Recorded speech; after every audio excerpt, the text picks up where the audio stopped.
Hellboy Asylum Seeker, a game released during the golden age of the PS1.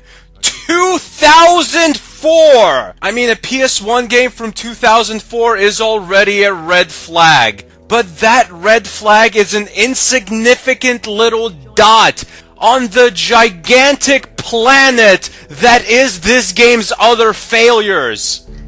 This game is probably the worst PlayStation 1 experience I have ever had.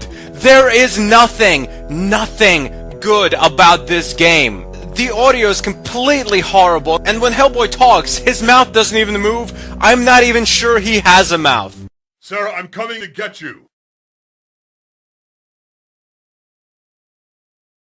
He looks horrible too. He's got this gigantic chest and this tiny little left arm and tiny little stubby legs. For some reason, they decided to make this almost like a survival horror game.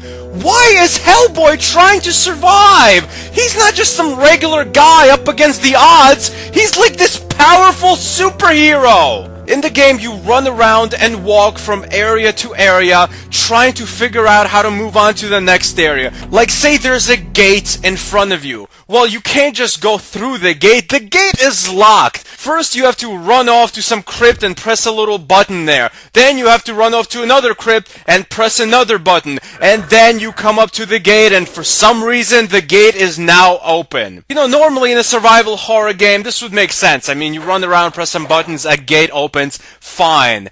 But, you know, it would be so much easier if, say, you had some kind of giant hell arm to smash things open with. Why? Why does Hellboy need to open doors? He can smash through a wall. He can easily smash through a door with his hell arm. I have never seen a superhero this much out of character. You think Superman 64 was bad? He had superpowers. He could fly. He had super strength. Hellboy just kind of jogs around like a 60-year-old man trying to get back into shape. I am dumbfounded here. Hellboy just got locked in a crypt.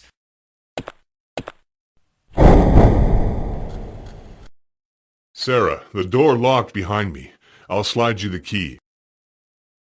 It's like he doesn't have the hell arm. And you know what? He really doesn't. I mean, it's there, but it's not his Hellboy arm. This arm sucks. It doesn't do any damage. It's just a slightly more powerful attack than your regular punches with your stubby little thin left arm. My first playthrough of the game, I had no idea how to use your Hellboy arm, so I just kept pressing the punch button, and he just kept punching with his left arm for some reason. I just got killed by the first two enemies in the game. I was shocked. I didn't know what to do. See, turns out you don't just press the attack button, you hold the attack button, and Hellboy just automatically keeps punching. He throws a few punches with his left arm, and then he throws a big haymaker with his right arm. Like I said, the right arm isn't like super powerful. It's just kind of a strong punch any normal person would throw. I mean, it doesn't do any crazy superhuman damage at all. Case in point, these first few enemies again, look how long it takes to take them out while punching them with the right arm. You know what?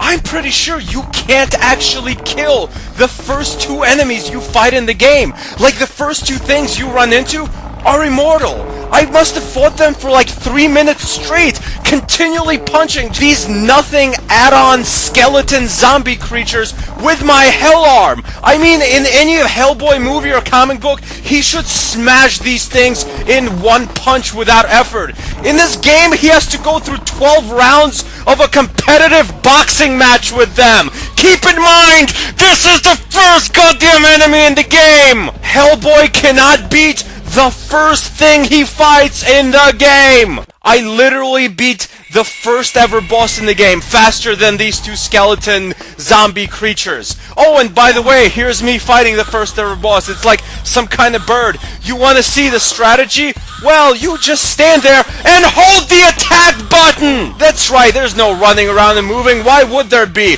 It's not like you're Hellboy in this game. You're just some red guy who took some boxing lessons at the local Y. And you would think just these awful parts of the game would be enough, but no.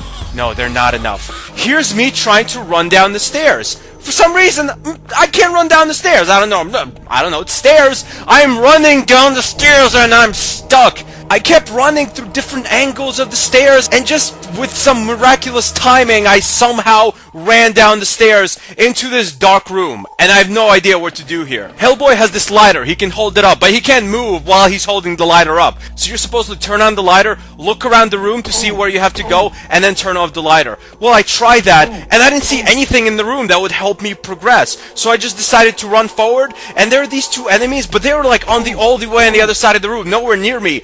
And I kept getting hit by like nothing. Hellboy for the PS1 is just an abysmal, an unbelievably bad game. You cannot even comprehend it, even after watching a review or some gameplay. This is a game you have to play just to see how it went wrong in every possible way. I swear the developers must have been trying to make this the worst gaming experience of your life. Hellboy for the PS1 is a 1 out of 10. I don't even know why I'm giving it a 1. There's nothing endearing or good about it. I should just give it a 0. I mean, I'll say it's a 1 because I press buttons on the controller and it makes the little red monkey move. But that's the only thing that makes this a game. I cannot stress enough how absolutely abysmal this game is. But hey, that's just my opinion. Maybe you'll play it and love it. Thanks for watching. Goodbye, my friends.